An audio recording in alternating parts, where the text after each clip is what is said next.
Welcome to the Banker Lamp. Please enjoy the video. In this video, I will explain how to create a USB dongle. First, clearly define your dongle's purpose, whether it's for security, data logging, or a custom input device.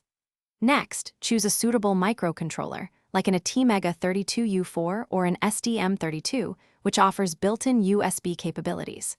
Think about power consumption, perhaps drawing less than 100 milliamperes, and the necessary data transfer rate, such as full-speed USB at 12 megabits per second. Finally, sketch out the physical dimensions and desired enclosure materials. Now let's move to hardware. Design your circuit schematic, ensuring proper USB data lines, D+ and D- are correctly routed. Then, create a compact printed circuit board layout, perhaps a 2-layer board measuring 20 by 40 millimeters. Carefully solder all components, including the microcontroller, resistors, and capacitors, onto your prototype board. Perform initial tests to confirm the device draws 5 volts of power and successfully enumerates as a generic USB device on your computer. With the hardware ready, it's time for firmware. Write the embedded code using a suitable development environment like Arduino IDE or Platform I/O.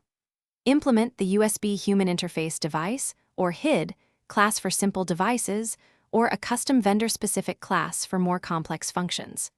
Develop the core logic that makes your dongle perform its intended task, whether it's sending keyboard presses or reading sensor data. Thoroughly debug your code, ensuring it operates reliably for extended periods, perhaps over several hours of continuous use.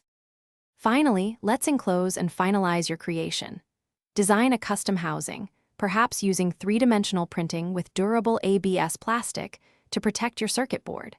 Securely mount the PCB inside, ensuring all connections are stable and the USB connector aligns perfectly. Conduct extensive functional and stress tests, verifying the dongle performs its task consistently across various operating systems. Document your design, including schematics, code, and assembly instructions, which is crucial for future modifications or even producing a small batch of 10 to 20 units. Thanks for watching. If this was helpful, leave a like and consider subscribing. See you next time.